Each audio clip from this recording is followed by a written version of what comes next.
This is Michael Krasny welcoming you to another episode of our Gray Matter with Michael Krasny podcast. This morning, we're going to feature a conversation with award-winning visionary and mind-body pioneer and best-selling author, entrepreneur, psychologist, and gerontologist, Ken Dychtwald, co-founder and CEO of AgeWave and producer and host of the PBS documentary, The Boomer Century, and the public television special, Life's Third Age, Sages of Aging. He's also the author of a new memoir, his 19th book, Radical Curiosity, and he's given a number of speeches at Davos and talked to over 2 million people over the course of a very storied career. We shall, as is our wont, explore a whole range of topics with Ken, including ones this time actually tied to the gray and gray matter. I've been saying for a number of episodes that the gray and gray matter doesn't necessarily have to do with aging, but today it will, and we'll talk about much more beyond that. And questions such as how best to age productively and gracefully, and what retirement means, and what the implications are socially, politically, and economically for our aging population. But there's a lot more that will be in the mix, and as is also our wont, we invite and welcome your questions and comments. And I welcome Ken Dychtwald. Good to see you, Michael. Good to see you and good to be seen. And let's begin with a positive note here, because so much of your work has been on the positive side. And some would say, old age, and especially aging itself, is not for sissies. I don't know who coined that. I first heard it from Joan Didion, to drop a name. But the whole idea of aging diminishing our health and our energy and leading to loss and invisibility is one that's maybe a cornerstone of many people's lives. And yet you've kind of turned a lot of that around. And where's the upside? Let's begin with that. Well, let me back up for a second and set the stage that throughout all of human history, older people were generally revered. And you can picture the signing of constitutions, or back in the 18th century, people would wear white wigs in order to look old. And it was considered that if you were an older person, you should get the better seat. We should listen to you. We should even attempt to be like you. It was the 20th century that heralded an era of youth obsession. Wasn't it even before that with the Industrial Revolution, though? The Industrial Revolution is what kicked it in, that all of a sudden young people could leave the farms. They didn't have to show any great regard to their parents or grandparents in order to get acreage. They could go to the cities and work in factories, and there was a roaring 20s look. And then the boomers came along after World War II, and before you knew it, everybody wanted to be young all the time. Young was attractive, old was not. Young was cool, old was out. Young was desirable, old was undesirable. Now, your question, what's the upside? I think that we're in a kind of a morphing time right now. We look around and we see, well, they're the Rolling Stones, going back out on tour and dropping a new album, and Jagger is 80. We see Harrison Ford has just come back as Indiana Jones at 81. Martha Stewart did the cover of Sports Illustrated swimsuit issue at 81. Jamie Lee Curtis won her first Academy Award in her late 70s. And yeah, you kind of have to scratch your head and say, what's going on here? Now, we still live in a youth-obsessed world. But what's beginning to pop up, almost like microwave popcorn, is you're seeing more and more 60 and 70 and 80-year-olds that are doing cool things with their life, that are going back to school, that are writing their first book of poems. Look at you and I. We're both past the age of 70, and we're both still working away. And Jane Fonda says, I'm still hot, recently, as she turned 80. Yeah, and there's also a kind of a crazy thing going on, which is that not all, but many older people are showing little buds of wisdom. So it's one thing to be 20 and 30 years old during a strange time in history, but a lot of young people are going through very difficult mental health issues and frightened about the future. Now, that's not to say that all older people are happy-go-lucky, but when you've been through the death of loved ones, when you've seen your children grow up, when you've been through successes and failures, studies have shown both at Harvard and at Yale that older adults have more resilience. Now, they may not look as cool and hip as they did when they were young, but they've got a kind of a body of perspective to draw upon. And I think we're beginning to recognize that. I got interested and started working in the field of aging, Michael, in 1974. I was 24 years old. Now, That was 49 years ago. I'm 73 now. So I've seen things come and go, and I've seen more and more ads appear that are not as ageist as they used to be. And I'm seeing more and more glamour being attributed to older men and women. And I'm seeing a lot of older people deciding that they're not ready to be cast out to pasture, that they want to write a book. They want to start a new career. They want to go back to school. They want to teach what they've learned. They want to start a church or a synagogue or a mosque.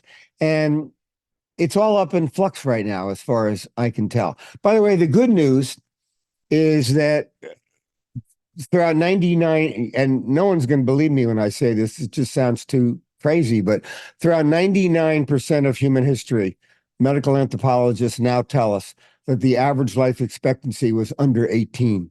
So that's the average life expectancy. Some people only made it to 2 years old. Some people lived to 50. Some people lived to 70. But by and large, most people were young.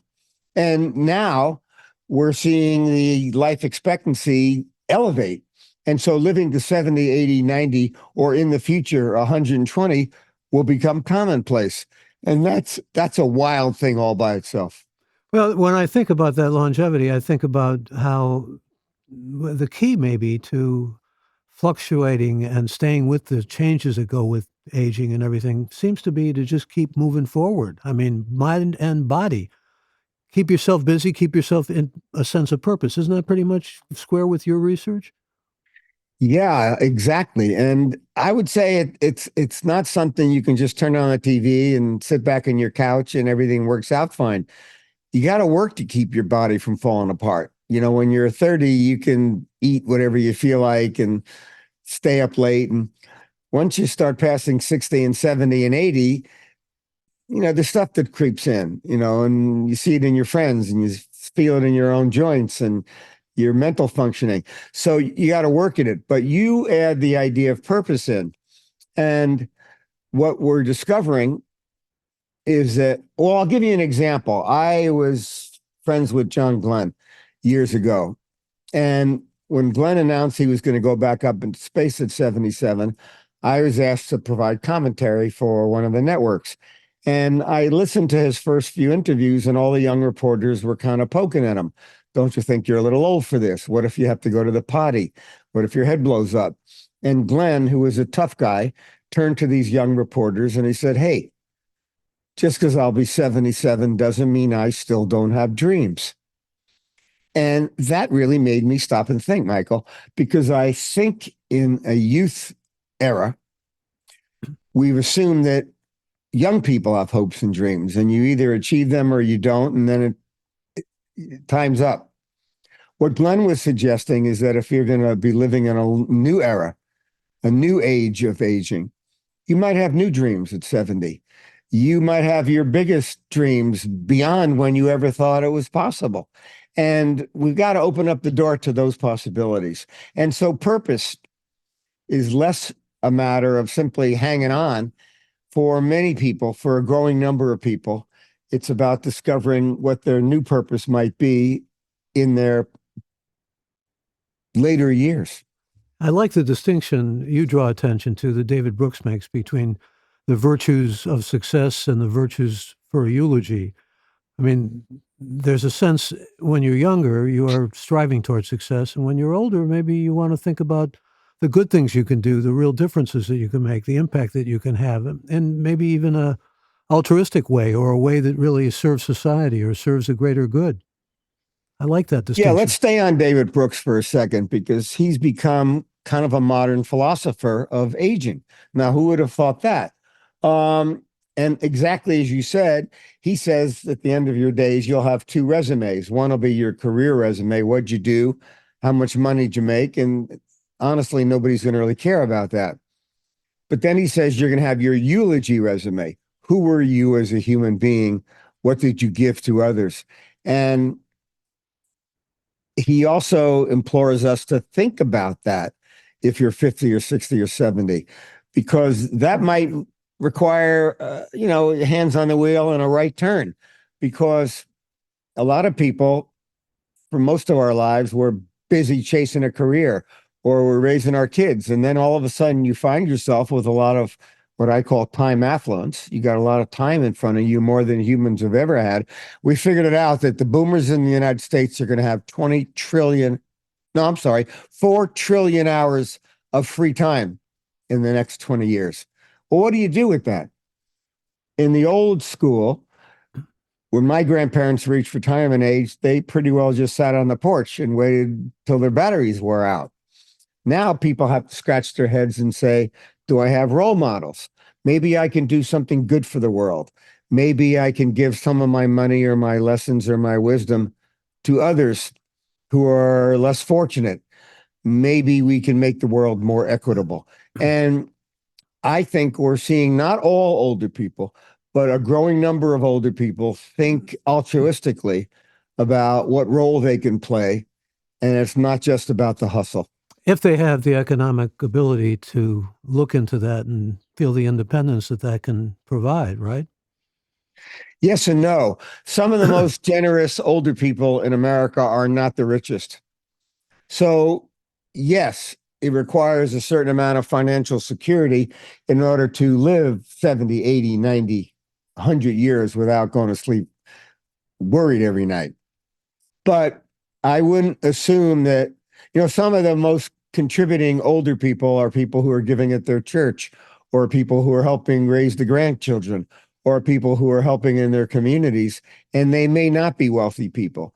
It's the time for all of us to kind of take stock of who are the good ones among us and how do we be more like them. Well, you got an award. You got a lot of awards, but I remember you got an award from Esalen Institute for looking at human potential and the possibility of that as a great resource. Older people, I mean, I've always put forth the idea and advocated that older people have so many stories to tell to the young and to impart wisdom to the young. They should be in the schools. They should be there on a voluntary or even, if it's possible, to pay for them, some instances, basis. Those kinds of uses of older people and the kind of uses that can enhance their own lives seem to me to be something that we should be striving for to a much greater degree. I also think that when you talk about the third age and encores and new chapters and all these kinds of things, it highlights the reality and the enlightenment that people can have when they bring to the table a whole new view of what this stage of life means. But there was an article that you did in the Harvard Business Review that time to retire, retirement. Let's talk for a moment about retirement, because for some people that means death almost. I'm going to retire. I'm not going to do what I did my whole life. Yeah, you start building up the virtues that can go in your eulogy and all those things we talked about with Brooks. But it's scary stuff to suddenly retire and give up a career and a profession and a job, whatever that job might have been, blue-collar job, I don't care what it is, that was part of your ontology, part of your being, Why not retire? Why did you write that article in the Harvard Business Review? Well, let me first say that when I was growing up, perhaps you too, I remember there being 3 flavors of ice cream: vanilla, chocolate, and strawberry. And if you went to a fancy restaurant, there was a Neapolitan, which was sort of a mashup. Now there's hundreds of ice cream choices. And I would say that up until recently, you either worked or you retired. And generally, when people reach 60 or 65, they stop working. And, as I mentioned earlier, for our grandparents, you might have had a couple of 5 years left on your clock before your batteries wore out. Now, the average retirement age is about 64, 65. You might live another 20 or 25 years. For many people, that's boring. Now, I want to be careful and say not for everyone. For some people, they've worked hard and they don't want to work anymore. And so a lot of people, actually. I mean, people who work hard often look forward to retirement. Especially physical labor. Yeah. People think, I just don't want to do that anymore. But as more and more there are jobs and opportunities that require wisdom and perspective and, relationships with people, there's more and more opportunity. And by the way, when Social Security was drafted, the unemployment level in America was 25%. So part of the idea of it was to give a little stipend to the elder population, but let's get them out of the workforce to make room for the young. With our unemployment being under 5%, we need a lot of these older workers. We need all the doctors that are retiring. We need engineers that are retiring. We need FBI agents that are retiring. And so this is a time that people are rethinking. And Michael, you'll find this interesting because it's kind of like what you do and what your wife Leslie does. A lot of people say, I don't want to retire completely, but I don't want to work full hog anymore. So if I could work 3 or 4 days a week, or if I can work 8 months out of the year, or I can work on projects, or maybe even try something new. Like you mentioned, for example, young people today are probably going to live 100-year life. Who's going to teach them about money or about taking care of your body or about the accumulation of wisdom? Maybe we ought to have a elder corps of retirees going into all the school systems teaching young people about aging. It's become an essential skill that most people are clueless about. So it's a time for us to think about the systems and the infrastructure we've got in place. By the way, I'll tell you from the studies that I've seen and I've been a part of, the people who give back, who volunteer, are happier, healthier, and actually live longer. So the fact that we've not made it normal or commonplace or easy to know how to volunteer. And I was brought in to watch a volunteer program that people were very proud of, in which they had retirees in Philadelphia a few years ago. And I went there, and what I saw was older people licking envelopes. And I thought, come on, we could do better than that. We've got retired doctors, we got retired nurses, we got retired marketers, we got retired communicators like yourself who are jumping back in. I mean, think about it. You retired and then you started your podcast. So, what's up with that? I think that's the way of the future. I think that people are taking note of older people and they're realizing that they're not growing old the way older people used to, and they like it. And there's a lot of questioning as to whether retirement is affordable or whether it's stimulating enough. I'll speak about questioning. We've got some questions coming in, and I'd like to go to them. Tessa from Baltimore. Some argue that antibiotics made the largest positive impact on human lifespan in the last century, and that our current lifespan is slipping because of our American diet. What are your thoughts? Well, if Nessa's in Baltimore, got the National Institutes on Health there, so maybe she or somebody in her tribe is involved with the healthcare field. It's a complicated puzzle, and let me try to tell you how it looks to me. I agree that the breakthrough that led to penicillin may have made the biggest impact on elevating life expectancy for so many people. All of a sudden, the illnesses that used to wipe out our grandparents. Thank you, Arthur Fleming. You can now get a shot and be done with it. And I'll add another strange twist to that. Syphilis was the 5th leading cause of death throughout most of history, which also caused certain social behaviors. Well, all of a sudden, penicillin, you could be free of that disease, and the world changed. Life expectancy elevated, got up to about 79, and then during COVID, it dropped back to about 77 in the United States. But research last week just showed that it's elevated back another year. But here's the weird part of all this. Let's think of lifespan, the average number of years that we live. The United States, for all the money we spend on healthcare, and we think of ourselves as being truly an exceptional nation, and I love so much about life in America, but we are 40th in the world when it comes to life expectancy. There are 39 countries in the world that live longer than we do. But wait, then there's what's called health span. How many of your years are you healthy, vital, active, productive, versus are you beginning to fall apart? We're 68th in the world when it comes to our health span in the United States. So it's dismal. What we all want is to live long and to live well, and then not have the suffering and the falling apart stretched out. Well, quality of life, basically. Quality of life is exactly what it's about. And I think we need to hold a mirror back to our own approach to healthcare and realize that we don't take terribly good care of our bodies. We eat a lot of junk food. We've got, 2/3 of the population is overweight. We have a medical system that is kind of all over the place. We got pharma industries that are making all kinds of money. We have insurers that are making all kinds of money. We have a profit-oriented system. We don't even have geriatric competency as a key variable among our doctors and nurses and physical therapists and nurse associates and so on.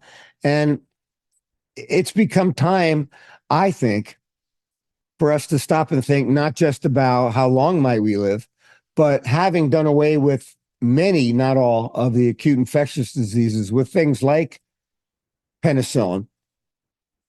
What are the challenges today? What are the breakthroughs we now need in healthcare so that we and our children and grandchildren can live long, healthy lives? When did you begin this whole odyssey of yours and get interested in aging? I know, like I said in the introduction, one of your first books was about mind body. It was before people were making those kind of connections between mind and body. And yet, was there any major catalyst that led you into this field that you're in? Well, there kind of was. I initially went to school to be a physicist. And then in my junior year at a little college in Pennsylvania, Lehigh University, I had to take a humanities course. So I took a psychology course. I didn't know what psychology was. And it was the psychology of human potential. And the idea being put forward in the course was that all of us had enormous capabilities, most of which were going untapped. And I thought, wow, that's an absolutely fascinating thought. And at the end of that semester, I quit school and moved to Esalen Institute in Big Sur, California, where I spent the next 4 years trying to study things like Tai Chi and biofeedback and meditation and taking encounter groups and all these kind of crazy new agey type things. And let me give a plug for your book here, because that's the story. I mean, you're setting out on a motorcycle from New Jersey and winding up in California with Esalen and yoga and all these, including some substances and whatnot. That's the essence of your story. But yeah, well, it's the beginning chapters. And then I got invited to join two wonderful women who were creating a year-long curriculum, not just a weekend workshop or a class at the mall. And we were going to try to integrate all of these different therapies and approaches. But Gay Luce, the founder of this movement, Gay said, hey, let's try all these things with older people. Her mom had not been well. She had hypertension. She taught her biofeedback and deep breathing and meditation, and she got better. So here I was, a 24-year-old, hippie guy, yoga teacher. And as you said, I swung back, finished my undergraduate, and did a doctorate on the psychology of the body and wrote my very first book called Body Mind when I was 22. But I found myself captivated by older people. And they were walking into our research project on walkers and walking out without them.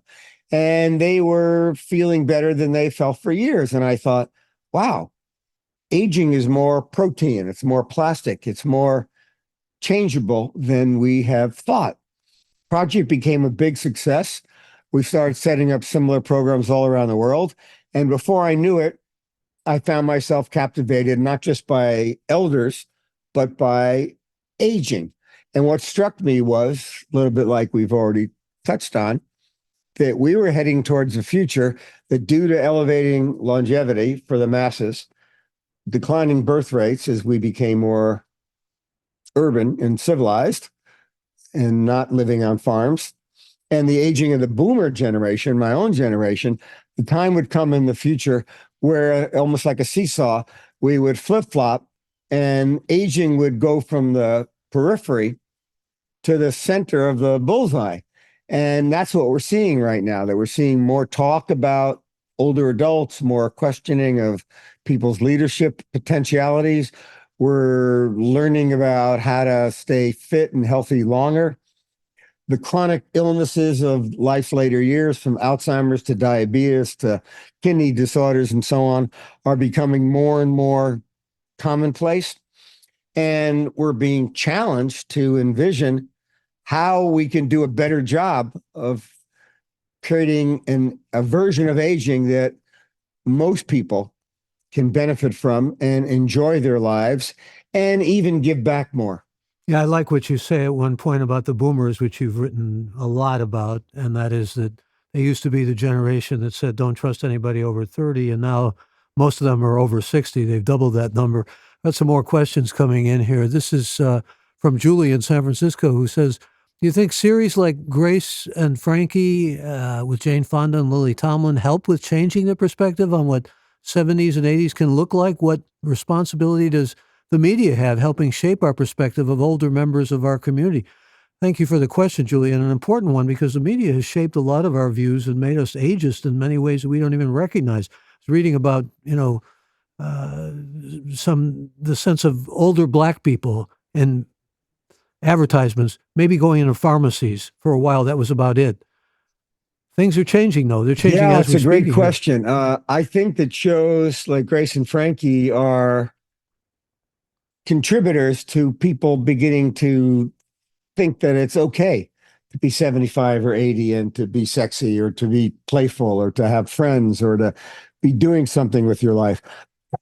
Now, I have to tell you that as an observer of this age wave, as I call it, I was taken a year or so ago when Betty White passed away, because Betty White passed away at 99. And the amount of media coverage was massive. People said, wow, is that what 99 could be? She's attractive, she's fun, she's funny, she's caring, she loves animals. I don't know that I've ever seen a version of a 99-year-old. Think of Clara Peller, the gal that back in the 90s was in the Where's the Beef commercial. And, a little bun and yelling, where's the beef? We used to get images of older people where they were buffoons. Now we're starting to see more and more older people that are appealing. We're not all the way there, but it is happening. And I'll give you an example. My wife and I, Maddie, we went to see Top Gun about a year or so ago. And whether you like Tom Cruise or not, he did a lot of his own stunts. He's 59 when that movie was shot.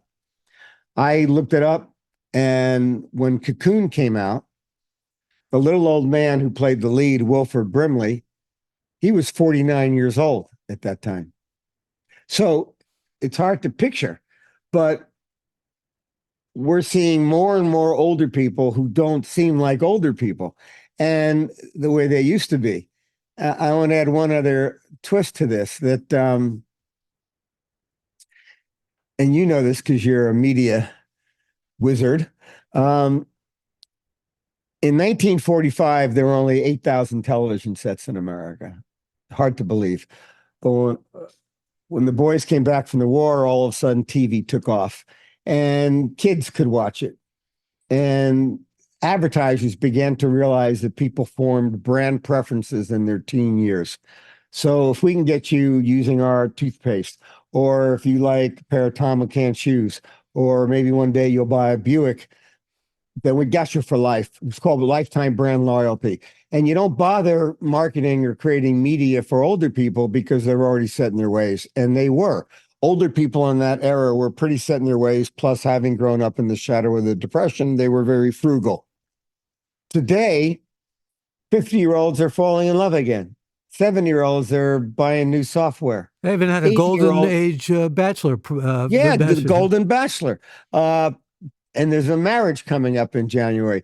People talk about it. Initially, it was a joke. And then people thought, what's so funny about that? Here's a guy, and here are these women who want to be in love again. And so I think what's breaking loose is the stereotype notions that older people are falling down and they can't get up, or that they're kind of off to the sidelines, or they've got every kind of physical malady you could think of. And if you watch the news on television, you'll see that the ads largely have to do with older people. And then they have to list all the side effects, and it's enough to get you crazy. But more and more we are seeing, and I'm not a Pollyanna. I've been on this beat now for 49 years, and I wouldn't have said this 2 years ago. But more and more now, we are seeing 60 and 70 and 80-year-olds popping into television shows, popping into movies, being in ads, often that are multi-generational. And I think we're beginning to see a dissolution of some of the ageism that has held us in its grip through most of our lives. That's very encouraging to hear. And I should mention, when I worked for ABC a number of years, they used to talk about the ratings, and they talked about the older population as tonnage, because they don't buy. That was the notion. They don't buy. You want to appeal to the younger demographics because they're the ones that are going to buy. Not true anymore. And there was always a line. It's just not true anymore. Yeah. It used to be this TV show or that TV show got this kind of rating with the sought after youth demographic. That was the line. Exactly. Yeah. Sought after. And if it would have been sought after white people or sought after rich people, somebody would have taken exception to it. But everybody, it was okay. It was acceptable to refer to older people as not sought after. That's changing. Talking with Ken Dychtwald, his newest book, a memoir, is called Radical Curiosity, which he's writing at this ripe age of his. I wrote a memoir when I was much younger called Off Mic, and I probably should have waited like you did until you had all this behind you. But let's get some more questions in here. I've got Mitch, who's with us from St. Louis. And Mitch, thank you for the question. The concept of age-friendly cities has gained traction. What elements do you believe are essential for a city to be truly inclusive and accommodating to people of all ages? Well, I'll mention a few. First of all, this phrase age-friendly is gaining in popularity. And Harvard put out a study last year that only 3% of the homes in America are age-friendly. Now, you may never have stopped to think about it, but a quarter of the elderly fall each year, and usually in their own homes. Throw rugs, slippery surfaces, wires that shouldn't be there. So one aspect of an age-friendly community is that the homes are accessible and safe. Also, we find that people might have hurt their knee or they've had a hip replacement and having too many steps. Think of the public library or your city hall. All those beautiful steps might have one day shown power, but they're not age-friendly. Transportation. Not everybody wants to be driving all the time. And as we grow older, sometimes our vision is not as crisp as it was when we were younger, particularly at night. And so public transportation becomes a key element of an age-friendly community. Another dimension is there an accessible medical system? That when I was a young man, I spent a lot of time in Sun City, Arizona. It was sort of like Margaret Mead going to Samoa. And what I was struck by was that all the streets in Sun City either took you to the rec center or the hospital. And it was no joke. Those were vital stopping points if you were 70 or 80 years old. Not so much if you're a young family, you want to be able to get to the playground or to school. But if we think of age-friendly communities, we think of public transportation and access to good health care and access to social activities. I would also say a lively economy, but not killer in terms of cost. What some people are realizing as they grow older is that the place where they have lived may be too expensive for them to think of living in their later years. So maybe there's a less expensive community, or maybe there's a part of the country where there's no state tax, or maybe you can get more of a home in Virginia than you could if you were living in New Jersey. And so trading your home equity for a better quality of life is an age-friendly theme as well. And the last thing I want to say is that age friendliness partly has to do with a willingness on the part of the younger generations to be welcoming to older people. We have a lot of, we've heard of racism, but there's a lot of ageism in the United States. People don't want to wait in line behind an older people at the supermarket. They don't want to have older people control the vote. They may not want older people to stay at the job because they might think that that's keeping them from getting ahead. So we've got to for age friendliness, we've got to do away with some of those prejudices and that ageism. Yeah, how do you change those attitudes? They're inbred often in many respects. There's just lack of respect for older people. It used to be, offer your seat on a bus to an older person or go out of your way. You and I were Boy Scouts, right? Go out of your way to help an older person cross the street. All those kinds of things are sort of embedded in the culture, and they're just not there anymore to the degree that they used to be. They're not. And so we got some work to do. Going through any kinds of social or political or ethnic or demographic changes, you don't just snap your fingers and then everybody falls in line. You've got to raise people's awareness. You've got to talk about these issues like you and I are doing. And you've got to encourage communities to be more inclusive. I'll give you an example. I did a podcast for Microsoft, and I will mention their name. And they wanted to be the most inclusive company in the world. And so they put out a big report. And the report featured people of different ethnic backgrounds, religions, sexual preferences. But everybody in the report was under 50. By the way, 50,000 people signed up for that podcast. And I called them right out. I said, hey, what's with you guys? An inclusive workforce also includes 80-year-olds and 60-year-olds. And it's not just about race or ethnicity, it's about age too. And we have this fantastic opportunity, Michael, for the first time in history to be more diverse and have people from different perspectives and different skills, and even having grown up in different moments in history, all contributing their perspective into the melting pot. And in many ways, that was the dream of America. And this is just another dimension. And here's Reed, who always has good questions. Thank you for these, Reed. Actually, a couple of questions. I don't know if we can twin these together, but let's try. It's Dr. Dychtwald, Reed. He says, Mr. Dychtwald, does Dr. Dychtwald place much faith in certain types of supplements for brain health, such as mushroom-derived or herbal-based? And then he says, wouldn't our healthcare dollars be better spent in propagating the views and practices recommended by the guest? For example, providing health club memberships and dietary counseling. Solid points. If I were to fix our healthcare system, and I'm not a MD, I'm a PhD,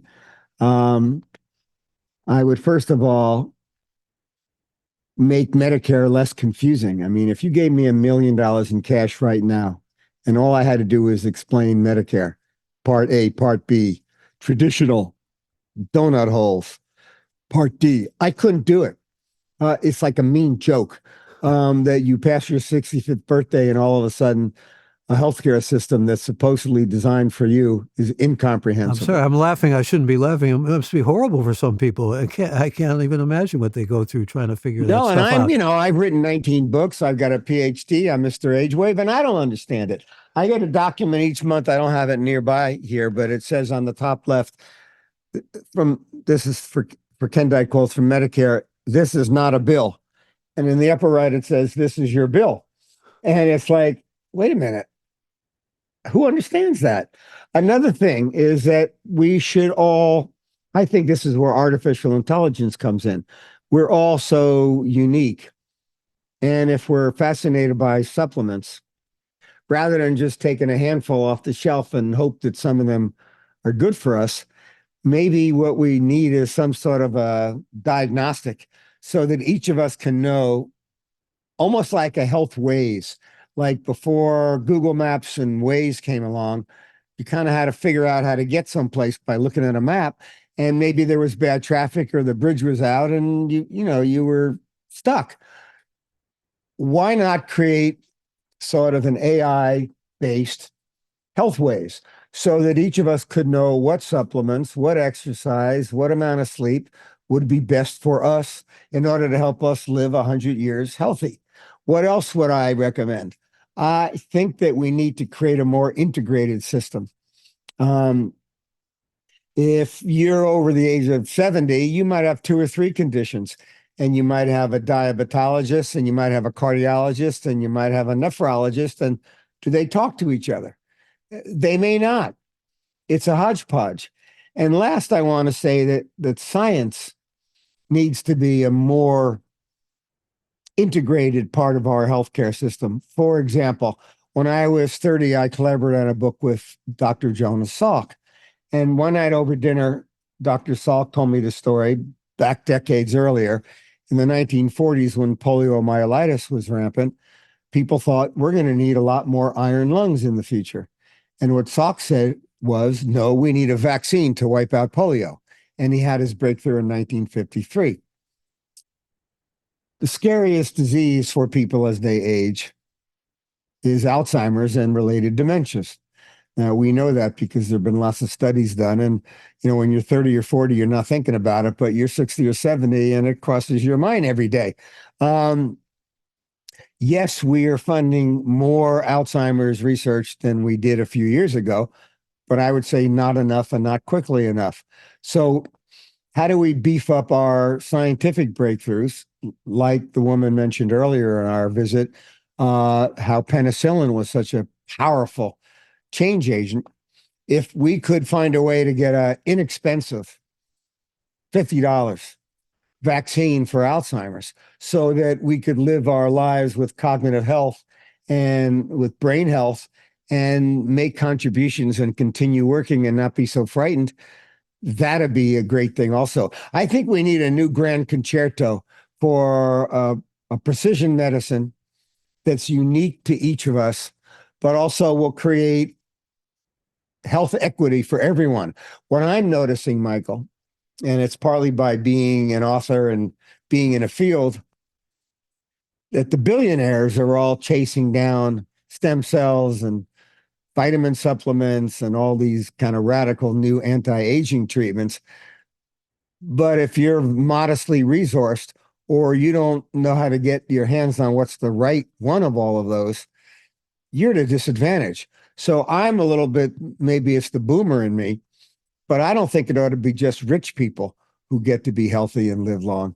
I think that this ought to be something for all of us. Well said, and I'm with you there. You are also a trustee of the X Foundation, and they've been looking for the kinds of things you're talking about for many years now, with big rewards in the offing. Yeah, so the X Prize Foundation, started by Peter Diamandis, believes in gamification. So the idea is different than the way the government works, which is somebody gets a grant and then good luck, I hope you come up with something. X Prize takes a challenge and creates a big reward, and then people all over the world can compete. So if you go to their website, you see that in the last few weeks, they've announced $101 million prize for people who can meaningfully match health span to lifespan. And everybody's allowed to compete. High school kids, college professors. I remember a few years ago, there was a how do you clean up car spills prize that the X Prize did. And guys that ran a tattoo parlor in Las Vegas took second place. And so you don't have to necessarily be a pedigree problem solver. The whole world can compete. And that's kind of exciting. It is exciting. I think I may have told you the story of when I co-hosted with Robin Williams an X Prize event at the Google grounds, the Google mansion. And, humor is so important. We talked about this, when you're getting older and when you need humor as a kind of lifeline and way to feel more alive and so forth. And it was great having Williams there. I mean, I thought, I could invest a little humor in this as well, but of course he takes over, and he did take over, and he was hilarious, as his genius always matched that ability. And it was very memorable. Talk about humor for a moment, because you and I have talked about it, how important it is as we age to have that as a lifespan ingredient. Well, there may be viewers and listeners that don't know this about you, and I would encourage them to, Google Michael Krasny. But make sure it's this Michael Krasny and not the billionaire, because I get confused from time to time. There's a Michael Krasny, Michael P. Krasny, who started CDW Computers, and it lists, really, yeah, and I get these things in Forbes as the wrong Michael Krasny, my picture next to his name and things of that sort. I just want to make that clear. Well, you're a expert and a student of humor and different ethnic orientations to humor. And so this is a topic near and dear to your heart. You're right. I had a phone call yesterday with a group of executives at a company that focused on play. And their belief is that play and humor and fun are what keep us happy and what keep us tuned in and what keep us getting too serious. We're living during a bit of a dark time, and people are yelling at each other and punching each other and bombing each other. And we could use a little more lightheartedness and a little more playfulness and a little more humor. And it is true that people who've got humor in their life are more enjoyable to be around. They spread the cheer and they wind up being healthier too. We just did a survey where we asked people, what's more important, being youthful or useful? And the response came back 4-1, that being useful was more important than just looking young or acting young. And a key part of being useful was having fun and cheering people up. And if there were young people in your neighborhood that were having a hard go of it, to tell them a joke, tell them a funny story, to bring some cheer into people's lives. I got a good joke that I think may be relevant here that I don't think I've ever told on the air or in podcasts. Go for it.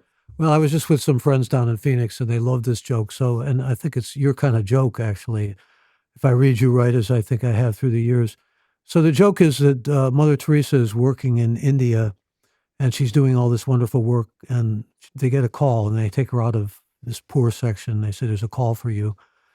And says, this is the Pope. You're doing great work in India, but I want to send you to the Congo. People need you in Africa, especially in the Congo. They send her to the Congo, and she starts doing work there. And again, it's tremendous effect on the people in the population. And she gets another call from the Pope, and the Pope says, well, you've done great in the Congo, but I want to send you to Malibu. People need you now in Malibu. They're lonely, they're unhappy.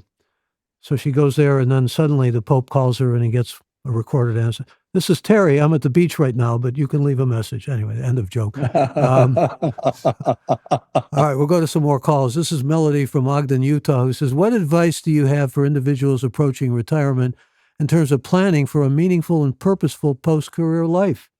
Well, Terry, it's an interesting thing because my kids who are now in their 30s, before they graduated high school, and when they were contemplating the next 4 years of their life, there were books and booklets. There were career counselors. You could consider the military. You could go talk to a recruiter. You could try out a job. If you were thinking of going to college, you could go visit the college. There were people you talked to on campus. You could even spend a weekend. And that's for 4 years of your life. And if it didn't work out, there was guidance for how to make the change colleges or take a job. Yet when it comes to retirement, 20, 25 years in front of us, there are no such orientation programs or boot camps or tryouts. And so I've seen that there's a lot of people that go through kind of a disorientation and even depression when they first retire because they just don't know what they ought to be doing. And it could be as simple as, what time do I get up in the morning? How do I fill my day? Or, as you mentioned earlier, Michael, if you get a lot of your identity from the work you do, and that allows you to have conversations that stimulate you. And if you turn that off, unless you replace it with interesting and stimulating activities, you're going to feel isolated. You're going to feel lost.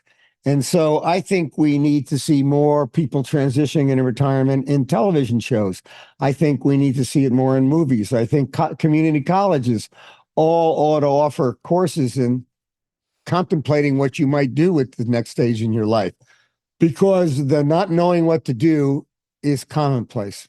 And here's Timothy from Austin, Texas. Thank you for this question, Timothy. He says, your book, Age Wave, discusses the intersection of demographics, personal values, and social change. How have these factors evolved since the book's publication, and what new trends do you find noteworthy? So believe it or not, I sat down to write Age Wave in 1980. It took me 9 years. It came out in 1989, but that's a long time ago. It was my eighth book. Some of the new trends that I see happening now, as I mentioned earlier, I think we've entered a new age of aging. I look around and I see more and more 60 and 80 and 90-year-olds in movies and TV shows and doing cool things. And didn't know that that would happen back in the 1980s. What else?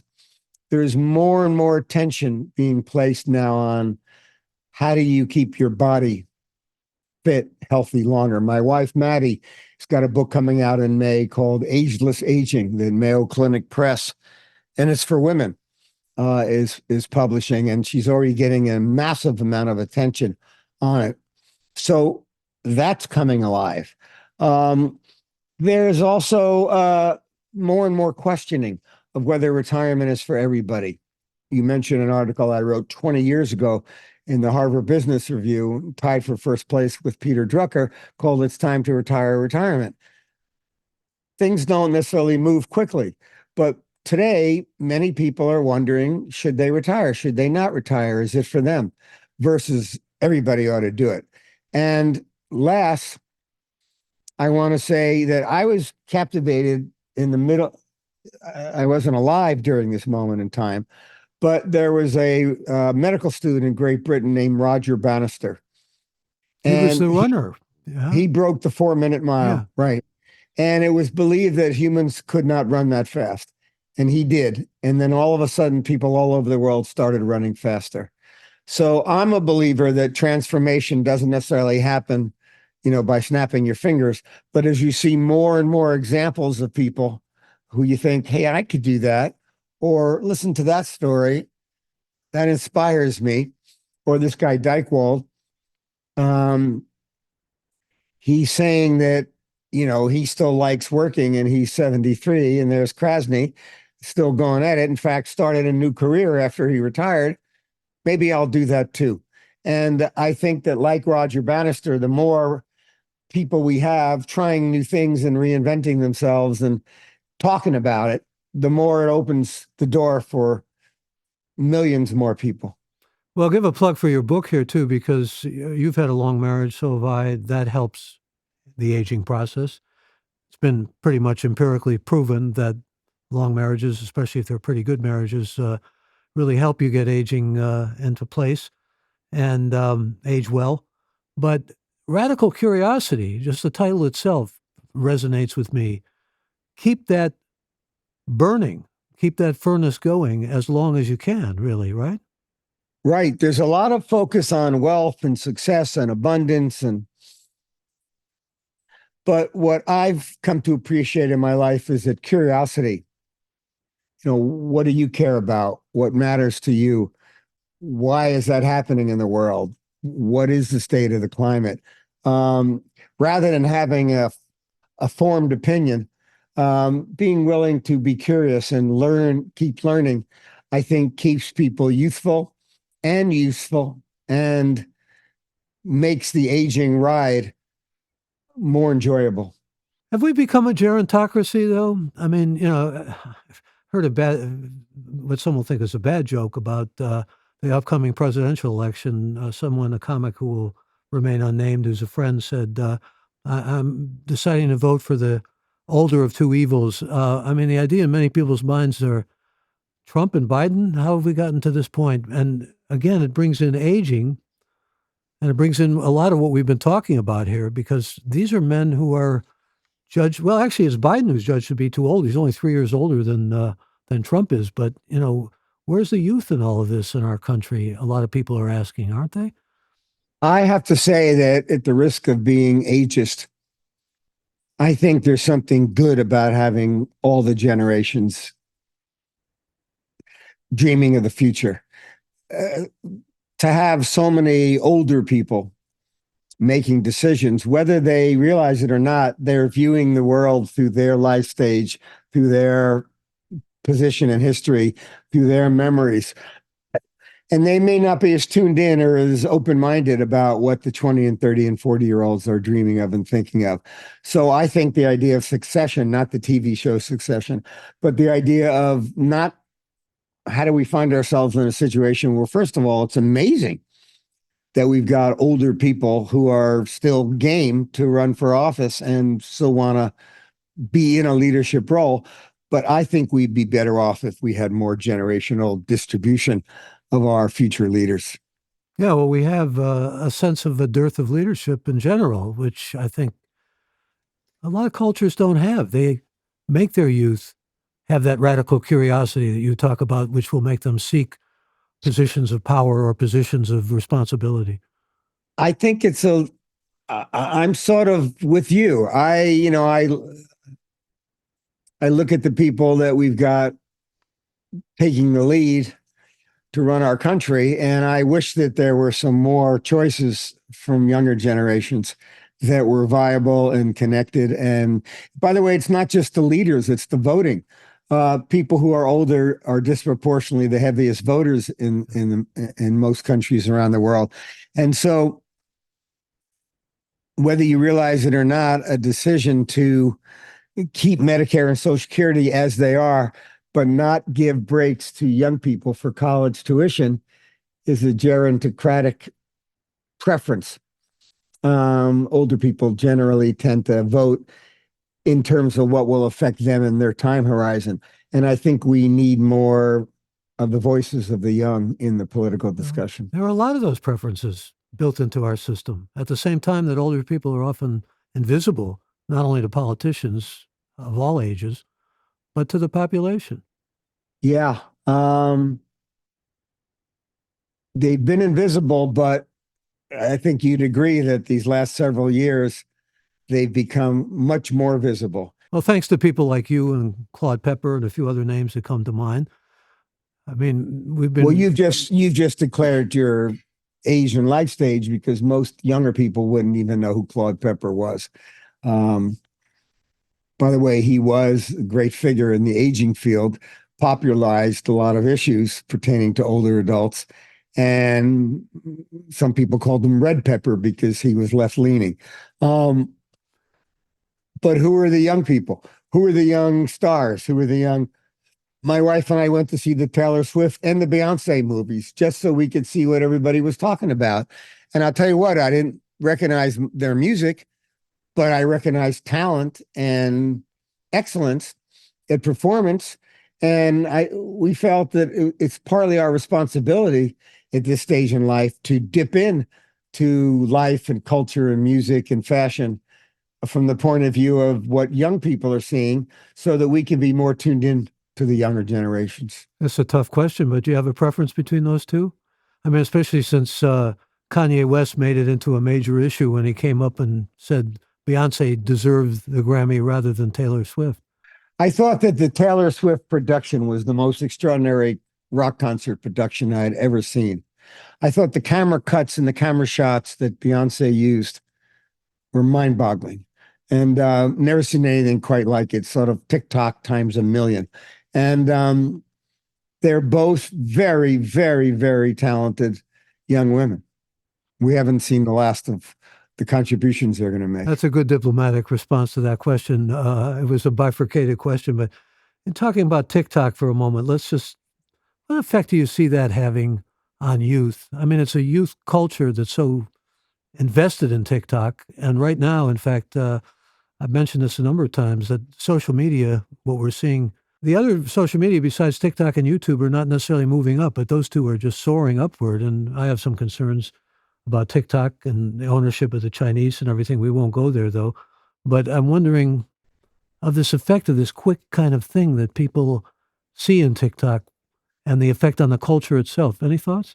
When I was an undergraduate, I did one of my undergraduate thesis papers on Sesame Street and how I felt that Sesame Street had too many cuts, that, 3 or 4 minutes and then you're on to the next thing. Same principle, yeah. People are going to be trained to not think things through if all the cuts have got to be so quick. And TikTok comes along and you get little 20-second movies. And not only that, but the algorithms are designed to send you TikTok messaging or clips that you've indicated an interest in. So it's all customized, and it could be screwing with your head.